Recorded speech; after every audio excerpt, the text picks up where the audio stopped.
The grand hall of Varenthes Prime stretched so far that its ceiling disappeared into artificial clouds.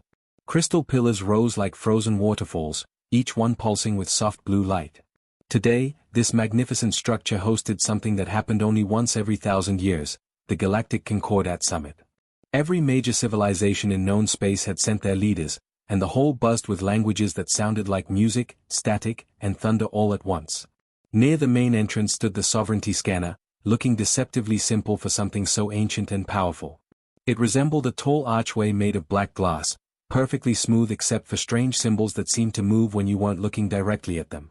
This device had one job, and it had done that job flawlessly for 10 millennia, verify that whoever walked through it had the legitimate right to rule their people.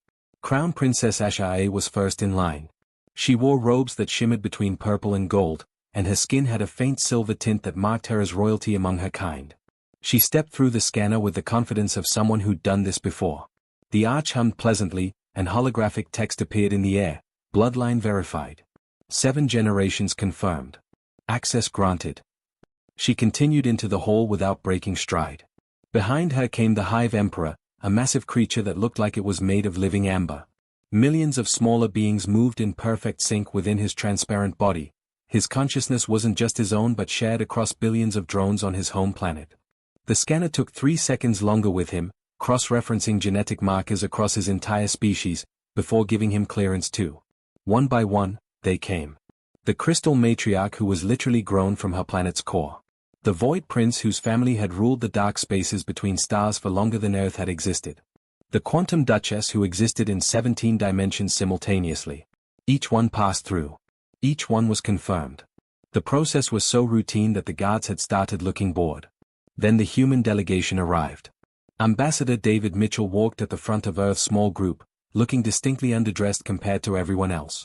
He wore a simple dark blue suit, no glowing robes, no genetic modifications, no reality-bending accessories.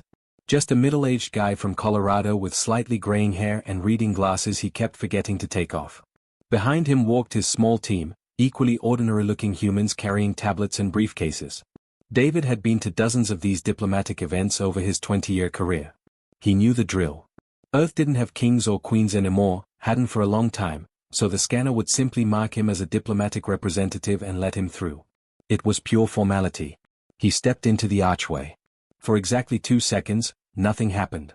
David started to walk forward, already thinking about the speech he'd have to give later. Then the scanner made a sound. It wasn't the pleasant hum that had greeted everyone else. This was different, a deep, resonant chord that seemed to come from everywhere at once. The crystal pillars picked up the frequency and began to vibrate. The artificial clouds above swirled faster. Every screen in the massive hall, hundreds of them, suddenly displayed the same message in blazing red letters. Crownless King detected. David stopped walking. He looked up at the nearest screen, confused. There had to be some mistake. Maybe the machine was finally malfunctioning after all those centuries. Then the second line appeared.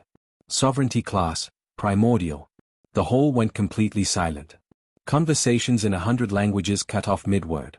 Every head, tentacle, sensory organ, and consciousness node turned toward the human standing frozen in the scanner archway. The third line made several delegates gasp, or their species equivalent of gasping. Threat level, absolute. Alarms started blaring. Security barriers slammed down around the scanner. Energy shields materialized in the air. David found himself inside a containment field so powerful it could hold a collapsing star. Through the shimmering barrier, he could see weapons emerging from the walls, weapons that had never been activated before because nothing dangerous had ever made it through the scanner. His team was immediately surrounded by guards. One of his assistants, a young woman named Beth, shouted something but he couldn't hear her over the chaos. Delegates were backing away from the containment field. Others were shouting orders in their native languages. The Hive Emperor's body had turned from amber to dark red, apparently their species' version of battle-ready. David slowly raised his hands, the universal gesture of surrender, though he had absolutely no idea what he was surrendering for. His mind raced through possibilities. Mistaken identity? Cosmic mix-up? Some kind of diplomatic prank by a rival species? A figure emerged from the crowd, the High Arbiter, a being of pure energy that looked like a person-shaped star. When it spoke, its voice bypassed ears entirely and formed words directly in everyone's mind. Ambassador Mitchell, it said, and David hated how ominous his own name sounded in that moment. In 10,000 years, the sovereignty scanner has never given this reading. Not once. Not ever. David found his voice, though it came out shakier than he wanted. There's obviously been some kind of error. I'm nobody special. Just a diplomat. I don't even have a college degree in the right field, I started in accounting. The Arbiter drifted closer to the containment field. Other powerful figures joined it, planetary rulers who commanded fleets that could glass entire solar systems, beings who'd lived for thousands of years, entities that humans didn't even have words for. The scanner does not make errors, the Arbiter said. It has just declared you something we thought was impossible. According to our most fundamental law, according to technology older than most of our civilizations, you are not just a king. You are the original template from which all sovereignty flows. David stared at the glowing being. That's insane. Humans don't even have kings anymore. We voted them out centuries ago. The Arbiter's energy flickered in a way that might have been concern. Yes. We know. That, Ambassador Mitchell, is precisely what terrifies us. David sat in what he could only describe as an invisible chair. He couldn't see or feel anything beneath him, but somehow he wasn't falling. The containment chamber around him was completely white, no walls he could actually see, just endless bright space in every direction. It made his eyes hurt if he looked too long in any one spot. The High Arbiter floated in front of him, along with 5 other beings that David recognized from the summit's attendee list. There was Princess Ashae, who seemed less hostile than the others. Next to her hovered something that looked like a geometric shape constantly folding in on itself, the Quantum Duchess, apparently. The others were equally intimidating. Let's start simple, the Arbiter said, its voice still forming directly in David's head. Where were you born? Denver. Colorado. United States. North America. Earth. David rattled off the answer like he was filling out a form. Born April 15, 1979. My dad was a mechanic. My mom taught high school chemistry. I have one sister. This is all in my file. And your ancestry? Asked one of the other beings, a tall creature covered in what looked like living metal. David shrugged. Mostly European, I think? Little bit of everything really. My grandma did one of those DNA tests for fun. We're mutts, like most Americans. No royal blood whatsoever? The metal creature sounded skeptical. My great-great-grandfather was supposedly some minor nobleman in Poland, but that was like 150 years ago. The title meant nothing even back then.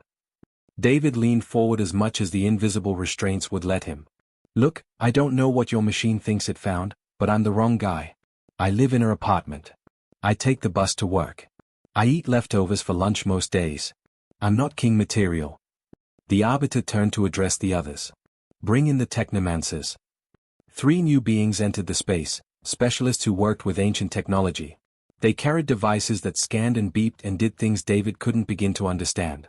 They spent 20 minutes examining him from every angle, occasionally muttering to each other in a language that sounded like mathematics. Finally, the lead technomancer, a small creature with too many eyes, delivered its report. The sovereignty scanner is functioning at optimal levels. Better than optimal, actually. It appears to have activated subroutines that haven't run in, well, possibly ever. The creature's multiple eyes all focused on David at once. The human registers not as a conventional royal. The scanner identifies him as Pattern Prime. The source code. Explain that in terms we can all understand, Ashae said gently. She'd been the only one treating David like a person rather than a specimen. The technomancer pulled up a holographic display. David saw a complex web of glowing lines connecting dots across what he assumed was a map of the galaxy. Every species here gained sentience through external intervention. The Dominion was uplifted by the architects 3 million years ago. The Hive evolved under guidance from the precursors. The quantum realm was artificially stabilized by beings from the previous universe cycle. In every case, governmental structures, the concept of sovereignty, rulership, authority, came from outside. It was given to them. The hologram shifted to show Earth, isolated and alone. Humanity evolved in complete isolation. No architects. No precursors. No intervention. They developed the concept of rulership themselves, from scratch, through pure organic social evolution. They invented kings. They created the idea of authority. David's head was spinning. Okay, but lots of species probably did that. No, the technomancer said flatly. You are the only ones in all of known space. The only ones in the scanner's database spanning 10 million years. Every other form of government, every other power structure, traces back to templates installed by elder races. Yours traces back to nothing. You are the origin point. Another being spoke up, this one looking like it was made of compressed starlight. This is why the scanner marked him as primordial class. In the logic that governs these ancient systems, humans don't inherit sovereignty. They invented it. They are the original pattern. David laughed, but it came out sounding slightly hysterical. That's actually kind of cool? I mean, in a weird way. It's terrifying, the Arbiter corrected. Because you didn't stop there. Show him the rest. The hologram changed again, showing Earth's history at accelerated speed. David watched civilizations rise and fall. He saw tribal chiefs become god kings. Watched empires spread and collapse. Saw monarchies establish themselves across continents. Then he watched them fall apart. The technomancer narrated. Here is where it becomes unprecedented. Every other species that develops rulership keeps it in roughly the same form forever. They might refine it, but the basic pattern remains. Humans did something no one else has done in recorded history. David watched the French Revolution flash by on screen. The American Revolution. The slow transformation of the British monarchy into a ceremonial role. Constitutions being written. Democracies spreading. The whole messy, violent, beautiful process of humans deciding they didn't want kings. You unmade your crowns, I said softly. Voluntarily. Systematically. You proved that sovereignty isn't permanent. That authority can be revoked. The Arbiter's energy flared brighter. Do you understand what this means for galactic stability? There are 10,000 monarchies out there. Billions of beings living under inherited rule. If word spreads that the very concept of kingship can be voluntarily dissolved, that the species who invented it chose to get rid of it. David finally understood why he was sitting in an invisible chair in a white room. You're not afraid of what I am. You're afraid of what I represent. Precisely, the Arbiter confirmed. The sovereignty scanner doesn't just identify rulers. It identifies signature of legitimate authority. In you, in all humans, it finds the pattern of authority that was freely created and freely destroyed. You are kings who chose to stop being kings. You are living proof that every throne in this galaxy is optional. So what happens now? David asked, though he wasn't sure he wanted the answer. The Arbiter was quiet for a moment. That depends on what your species chooses to do with this information. And what the rest of the galaxy decides to do about you. Outside the containment chamber, David could hear raised voices. Arguments in languages he didn't speak. The summit was falling apart, and somehow he'd become the reason why. Princess Ashara caught his eye through the containment field. She looked worried. Not for herself, David realized. For him. Ambassador, she said quietly. Some of the delegations are already calling for Earth to be quarantined. Others want stronger measures. The Eternal Houses meet in private session tonight. Whatever they decide. She trailed off, leaving the threat unspoken. David thought about his apartment in Denver. His sister's kids. The whole planet full of people who had no idea their species had just accidentally threatened the foundations of galactic civilization by being too good at inventing and then abandoning monarchy. I need to talk to Earth, he said. They need to know what's happening. They already do, the Arbiter said. Your people's response will determine whether this ends in diplomacy or something far worse.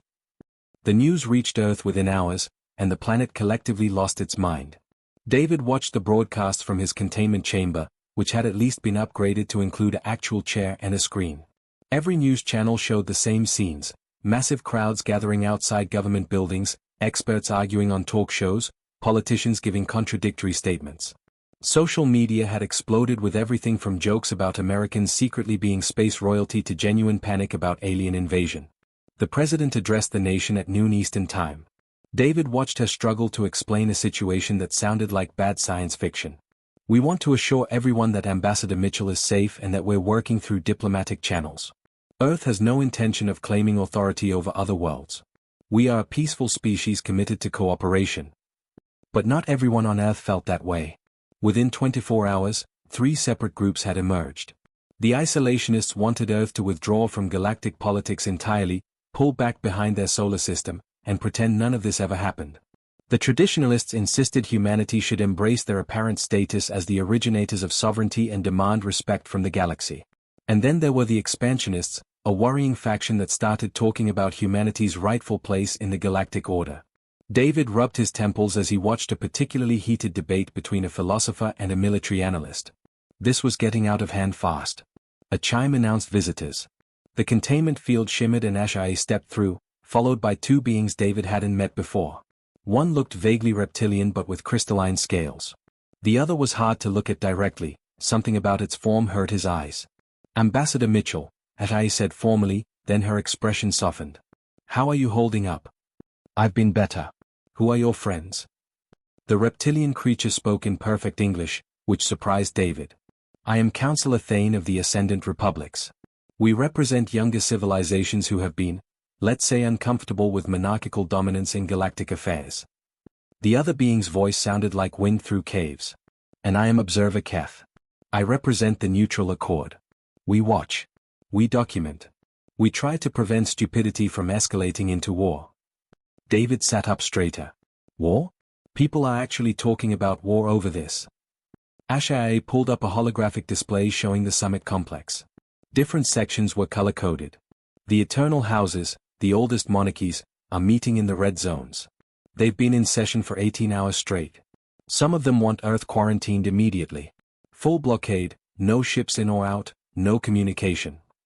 That's insane. We haven't done anything. You exist, Thane said bluntly. That's enough. The scanner declared humans the origin pattern for sovereignty. In galactic law, that could theoretically give your species legal standing to challenge any disputed succession, any contested throne, anywhere. You're a walking constitutional crisis. Keth's form rippled. It's worse than that. We've been monitoring communications. Some of the Eternal Houses are discussing preemptive measures. They're afraid that if word spreads among their populations that sovereignty can be voluntarily dissolved, it could trigger revolutions across hundreds of worlds. David felt sick. You're saying they might attack Earth to keep their own people from learning about democracy? Not all of them, HFY said quickly. Many of us think this is an opportunity, not a threat. But yes, there's a faction that would rather eliminate the problem than adapt to it. Thane leaned forward. We came to offer you an alliance. The Ascendant Republics have long pushed for governmental reform in the Concordat. If humanity stands with us, we can use this moment to challenge the monarchical system entirely. We can remake the galaxy. No, Keth interrupted. That would guarantee war. The Eternal Houses would never accept it peacefully. Maybe it's time for war then, Thane shot back.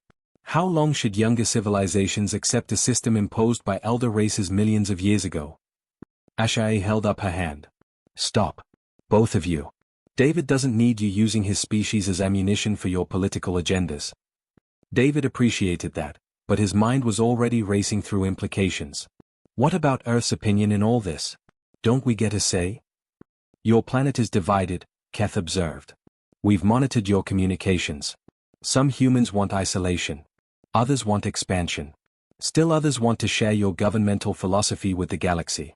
Which voice speaks for humanity? That was the trillion-dollar question, wasn't it? David thought about his civics classes back in high school. About how messy democracy could be, how it was designed to be messy because clean authority was usually tyranny wearing a nice suit. All of them, he said finally. That's kind of the point.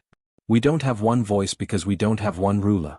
We're millions of voices arguing with each other and somehow making it work. HFY smiled sadly. That terrifies the Eternal Houses more than anything. Unity through authorized chaos. It shouldn't work, but it does. An alarm sounded throughout the complex. Keth's form shifted rapidly. The Eternal Houses have reached a decision. They're calling for a full assembly. Within minutes, David found himself being escorted to the main chamber, still surrounded by containment fields but at least allowed to move. The grand hall was packed with delegates, but the atmosphere had changed completely. Before it had been celebratory, diplomatic. Now it felt like a courtroom. The High Arbiter took position at the center. The Eternal Houses have submitted a formal petition. They request that humanity be designated a primordial threat under ancient protocols. This would require Earth to submit to Concordat authority, accept permanent observers in their government, and abandon all claims to political independence. Gasps echoed through the hall. David felt his stomach drop. They were basically demanding Earth become a protectorate, a client state, or face consequences. Furthermore, the Arbiter continued, they cite the containment precedent. Any species deemed a primordial threat may be isolated by majority vote of senior member states. Thane stood up, his scales flashing angry red. This is outrageous. You're punishing humanity for evolving successfully. We're protecting galactic stability, countered a massive being David recognized as Emperor Vaughn of the Eternal Houses. This isn't about punishment. It's about preventing catastrophic disruption to civilizations that have maintained peace for millions of years. Peace through suppression, HFY said quietly, but her voice carried through the hall. She'd stood up too, and David noticed several other delegates rising with her. That's what you're really afraid of. Not war. Not chaos. You're afraid your own people might choose differently if given the option. Vaughn's expression hardened. You overstep, princess. Do I? My great-grandmother told me stories about the architect wars, before the Concordat was formed. She said the galaxy chose order over freedom because freedom was too dangerous. But what if we were wrong? What if humanity proves we can have both? The hall erupted in arguments. Delegates shouting in dozens of languages. Security moving to maintain order. David stood in the center of it all, a regular guy from Colorado who'd somehow become the focal point for a civilization-wide crisis. The Arbiter called for silence, and gradually the chamber quieted. This matter is too significant for hasty judgment. We will adjourn for 3 days. During that time, Earth's government may present its case. Then we vote. As delegates filed out, still arguing, HFY approached David's containment field. 3 days to determine your planet's fate. I'm sorry. David managed a weak smile. No pressure though, right? Earth's response team arrived on the second day. David had expected diplomats in suits, maybe some military advisors. Instead, he got Professor Helen Park from MIT, a constitutional law expert named Robert Chen, and surprisingly, a high school civics teacher from Ohio named Karen Williams. They also brought a historian, a philosopher, and someone whose official title was simply community organizer. This is our team. David asked during their first meeting in a conference room the Concordat had provided. At least he was out of the containment field now, though guards still watched from a distance. Helen, a woman in her 60s with sharp eyes and graying hair, smiled. The president wanted to send generals and politicians. I told her that would be exactly the wrong move. This isn't about military power or political maneuvering. It's about ideas. About why we chose what we chose. Robert nodded, adjusting his tablet. The Eternal Houses are offering us 2 options. Accept their authority and become a supervised state, or refuse and face isolation, possibly worse. But there's legal precedent for a third option that nobody's mentioned yet. What's that? David asked. Challenge by precedent. It's an ancient galactic law, supposedly dating back to the architects themselves. Any being can challenge the legitimacy of existing authority if they can demonstrate a superior philosophical foundation. Robert's eyes lit up the way lawyers' eyes do when they find a loophole. The sovereignty scanner already declared us the origin pattern. That gives us standing to challenge. Karen, the teacher, leaned forward. But we're not trying to overthrow anyone. We don't want to rule the galaxy. We just want to be left alone to govern ourselves. Exactly, Helen said. That's what makes this powerful. We're not challenging them to replace their system with ours. We're challenging the fundamental assumption that there's only one valid way to organize a civilization. We're arguing for diversity of governance. Over the next day, they worked frantically to build their case. David watched as they pulled together materials from Earth's history, not the glorious moments, but the messy, complicated ones. The arguments and compromises. The peaceful transitions of power alongside the violent revolutions. The whole chaotic journey from might makes right to rights that limit might. The historian, an elderly man named Frank, pulled up footage of ordinary town hall meetings on Earth. Look at this, he said, showing a clip of citizens arguing with their mayor about zoning laws. It's boring. It's inefficient. People get angry and talk over each other. And it's beautiful, because nobody's getting executed for disagreeing. Helen was building the philosophical framework. The Eternal Houses will argue stability. They'll show millions of years of peace under monarchical rule. We can't beat them on longevity. So we don't try. We argue adaptability instead. We prove that our system contains something theirs doesn't, the capacity for non-violent evolution. Is that true though? David asked. I mean, we've had plenty of violent evolution. Civil wars, revolutions, all of that. But we also had peaceful transitions, Karen pointed out. Britain didn't execute their royal family, they just gradually reduced their power over centuries. India gained independence through largely non-violent resistance. The Soviet Union collapsed without nuclear war. We've proven that massive governmental change doesn't always require massive bloodshed. Robert was researching galactic history now, and what he found was disturbing. In the past million years, there have been exactly 347 attempts to change governmental systems in Concordat space. 346 of them ended in complete planetary destruction. The one success was a monarchy replacing another monarchy after the entire royal family died of natural causes. The room went quiet. They can't change, Helen said softly. That's why they're so afraid of us. Their systems are stable because they are rigid. One crack and the whole thing could shatter. We're not just different, we're proof that their supposedly eternal systems are actually fragile. On the morning of the third day, they were ready. The grand hall filled with delegates once more. This time, David wasn't in a containment field. He stood with Earth's team at a podium, facing thousands of beings who would decide his planet's fate. The High Arbiter addressed the assembly. Earth has requested to present its case under challenge by precedent protocols. This is highly unusual, but legally permitted. The floor is yours, humans. Helen stepped forward. She didn't use fancy holograms or dramatic displays. She just talked, her voice calm and clear. We're not here to tell you that your systems are wrong. Millions of years of peace is an incredible achievement. But we're here to tell you that our system is also valid, and that both can coexist. She pulled up simple charts. The eternal houses argue that sovereignty must be inherited to be legitimate. That clear bloodlines prevent chaos and civil war. They're not wrong, that system works. But it's not the only system that works. The charts shifted to show Earth's history. Humanity discovered something different. We found that authority could be borrowed rather than owned. That power could be temporary. That the right to rule could come from those being ruled, and could be taken back if that rule failed its purpose. Emperor Vaughn stood. This is precisely what we fear. You advocate for instability, for the constant threat of governmental overthrow. No, Karen interrupted, stepping up beside Helen. We advocate for governmental accountability. There's a difference. In a monarchy, a bad king causes suffering until he dies. In our system, a bad leader can be removed in the next election. The system continues, but the individual doesn't. Robert added the legal argument. The sovereignty scanner called us primordial class. It recognized something fundamental in our pattern. We're not claiming superiority, we're claiming equivalency. Our system is as valid as yours. Both emerged from the need for social organization. Both serve their people. The difference is in flexibility. Frank, the historian, brought up footage that made several delegates uncomfortable, recordings of revolutions and uprisings that had been crushed across the galaxy over millions of years. You've maintained stability through force. You've prevented change by making change impossible. You call it peace. We call it stagnation. Asha stood up among the delegates. I studied human history at university. I wrote my thesis on their governmental evolution. The eternal houses don't want to hear this, but humanity proves something terrifying, that sovereignty can be voluntary.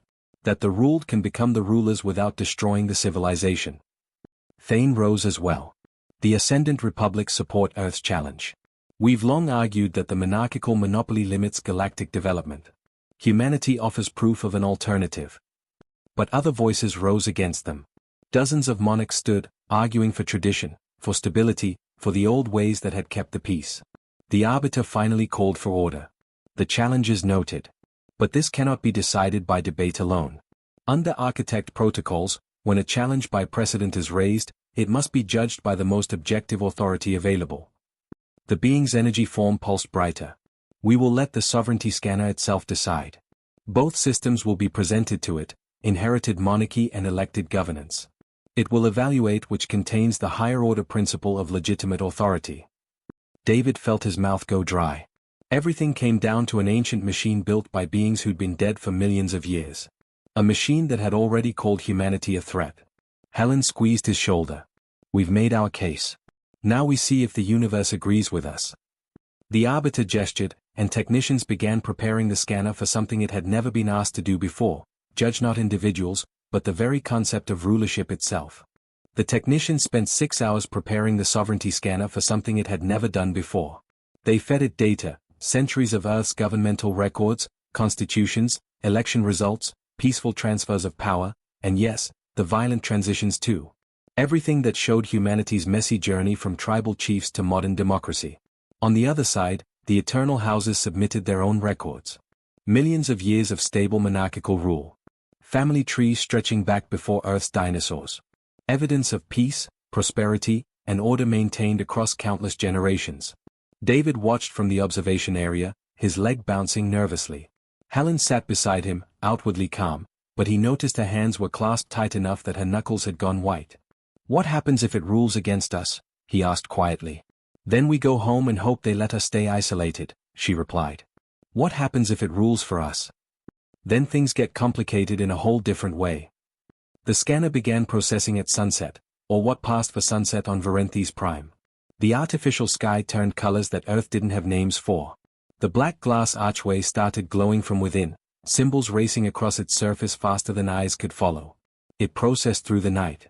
Delegates dozed in their seats or returned to their quarters, but David couldn't sleep. He stayed in the observation room, watching the ancient machine work through questions about power and authority that humans had been arguing about since they learned to talk.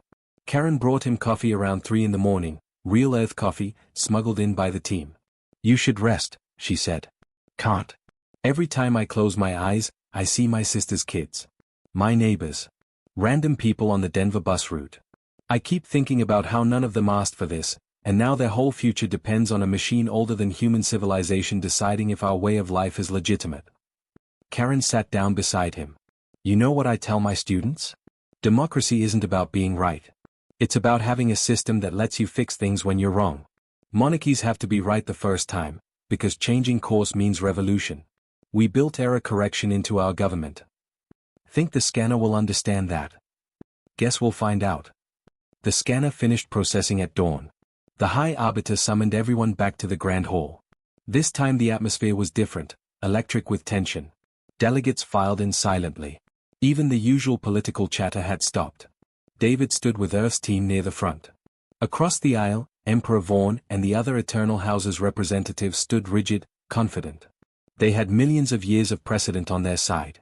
What did humanity have? A few centuries of messy, complicated, often failing democracy? The Arbiter took its position at the center. The sovereignty scanner has completed its analysis. This judgment will be binding under architect law. All parties have agreed to accept its verdict. The screens throughout the hall lit up. The scanner's results appeared in every known language simultaneously. Analysis complete. Both systems validated. A murmur ran through the crowd. Both? That wasn't supposed to be possible. The scanner continued displaying its findings. David watched the text scroll past, technical language about quantum signatures of legitimate authority and philosophical frameworks of social organization. But the core message came through clearly enough. Inherited monarchy, stable, continuous, clear chains of authority, was recognized as a valid expression of sovereignty. The scanner confirmed what the Eternal Houses had always believed. Their system worked. It had maintained peace for millions of years. But then came the second part. Distributed sovereignty, temporary, revocable, consent-based authority, was also recognized as valid. Moreover, the scanner identified something it called evolutionary capacity. Human systems contained built-in mechanisms for non-violent transformation. The right to change rulers without changing systems. The ability to reform government without destroying civilization. Conclusion: inherited sovereignty, valid but static. Distributed sovereignty, valid with evolutionary capacity. Emperor Vaughn's expression darkened. This proves nothing. Both are valid, so the status quo remains. But the scanner wasn't finished. Higher order sovereignty identified in human pattern. Authority over authority itself. The right to choose the nature of rulership, not merely who rules. The whole exploded with reactions. David tried to process what that meant. The right to choose not just leaders but the entire system of choosing leaders? The Arbiter raised its form, calling for silence. When the chamber quieted, it spoke with what sounded like wonder. The scanner has recognized something that has never been codified in galactic law. Humanity doesn't just possess valid sovereignty, they possess meta-sovereignty. The authority to determine what authority means. Robert was frantically taking notes. Helen looked stunned. Karen had tears in her eyes. What does that mean legally? Thane demanded. The arbiter consulted with technicians before responding. It means humanity cannot be compelled to submit to Concordat authority, as their sovereignty exists at a higher logical level than the Concordats. However, it also means humanity cannot claim dominion over others, as meta-sovereignty by definition respects other forms of valid sovereignty. So we're free? David asked, hardly daring to believe it. More than that, HFY said, stepping forward. She looked at her fellow royals with something like pity. The scanner has just established a new precedent. Any species may now choose to adopt humanity's model without it being considered rebellion or the overthrow of legitimate authority. It's now a legally recognized alternative. The implications hit the chamber like a shockwave. David saw it on faces, some excited, others terrified. If choice itself was now recognized as legitimate, then every monarchy in the galaxy was suddenly optional. Not illegal, not wrong, but optional. Emperor Vaughn moved toward the exit, his delegation following. But before leaving, he turned back to David. You've poisoned the well. In 1,000 years, when planets burn because populations chose chaos over order, remember this day. Or maybe, Karen called after him, they'll finally have the freedom to choose order because they want it, not because they have no other option. The emperor didn't respond, just left with his supporters. But not all the monarchies followed. HFY stayed. So did delegations from younger kingdoms, from progressive empires, from civilizations that had been quietly reforming for centuries.